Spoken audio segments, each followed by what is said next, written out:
privileged to have with us today Sean Cowgill, who is representing today Wings for Life International. Now, we've had the privilege many times of sharing with folks from Wings for Life, but today, Sean, we're going to kind of go in a new direction and look forward to hearing your story and how it fits in. I think a good place to start is tell us about you and tell us maybe just a little bit about how you got connected with the folks with Wings for Life. Okay. So I was hired on about 8 months ago from Wings for Life. How I got hired was I have a YouTube channel called Federal Prison Talk. And That's a unique name. It is. And so I went to federal prison. I've been out about 3 years, and I did 3 years in federal prison. And that was kind of the turning point in my life. It finally woke me up.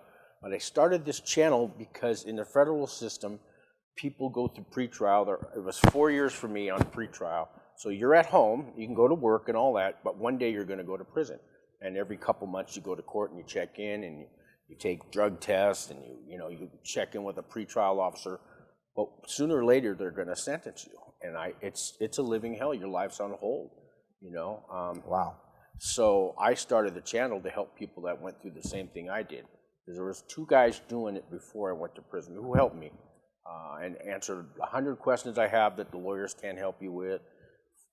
Well, tell us a little bit about, you have a kind of an inside track of what somebody who is going to be incarcerated at the federal level has encountered. Give us, just a little glimpse behind the scenes. What are some of the things that you would share with people on your channel? And then we're going to talk about how that's connected to Wings for Life. Yeah, because that tied it all in. So I put my phone number on my YouTube videos, and I have about 300 of them. And you would think, why would you put your phone number out there for people?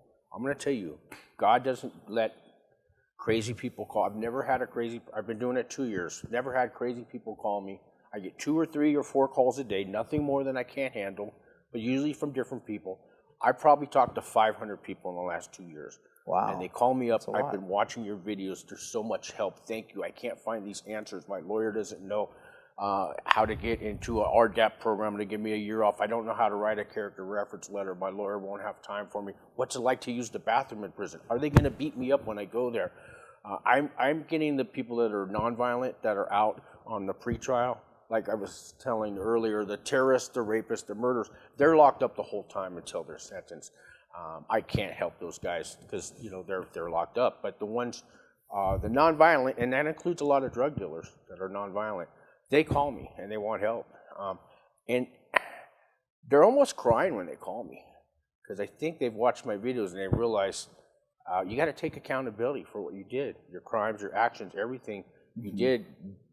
You don't only hurt yourself, you hurt your family, your kids, your loved ones, your friends, your employers, people you went to high school with find out. I mean, everybody's got to, you take those whole people down with you in a way, especially your close ones, your family, and unless you take accountability for your actions and you're willing to change and you want to change, then I can't help you. Well, Sean, let's talk about that. Did prison change you?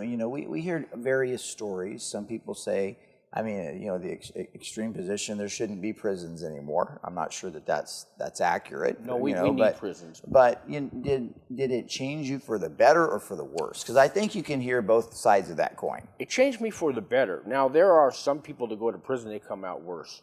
They learn how to rob the bank better, what they did wrong in their crimes, and they hang out with those kind of people in prison.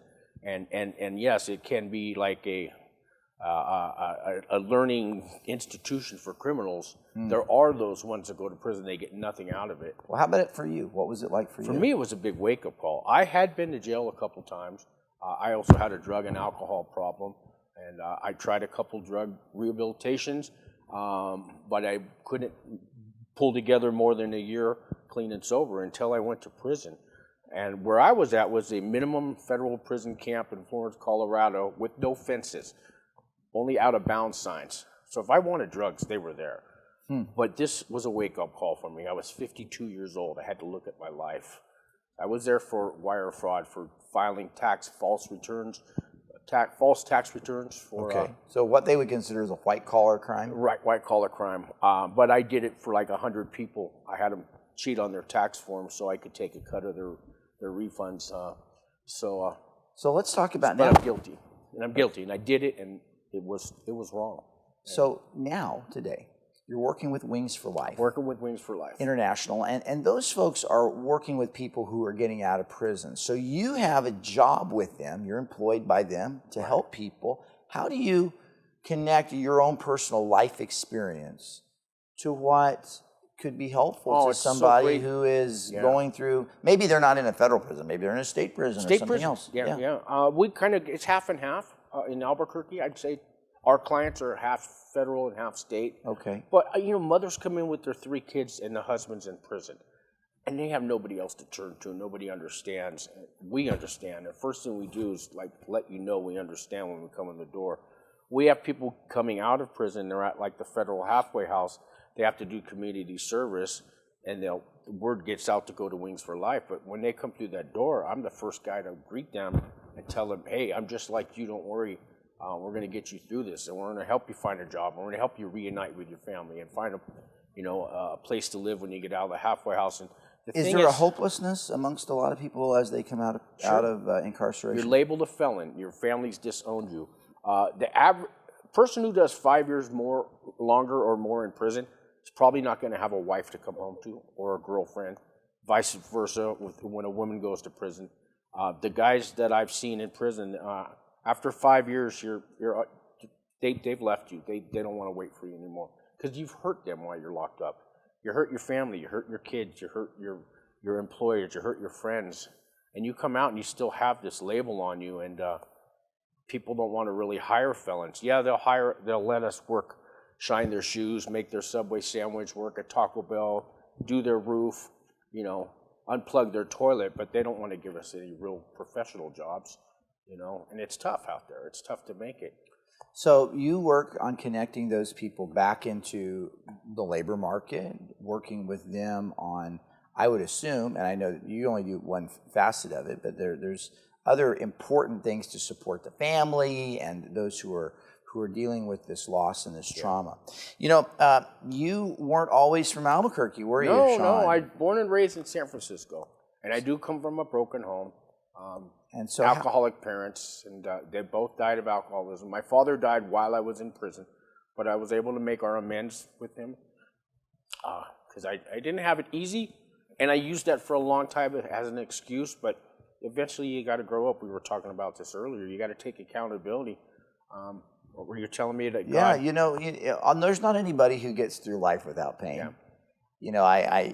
You had your situations in your life where you struggled with alcoholic parents or an alcoholic parent. I could say in my life, I had a mom who passed away of a breast cancer when I was still a teenager. One of our staff that's right here with us, helping us produce the program today, lost a father before they were 1 year old. There's not any of us who've not encountered pain.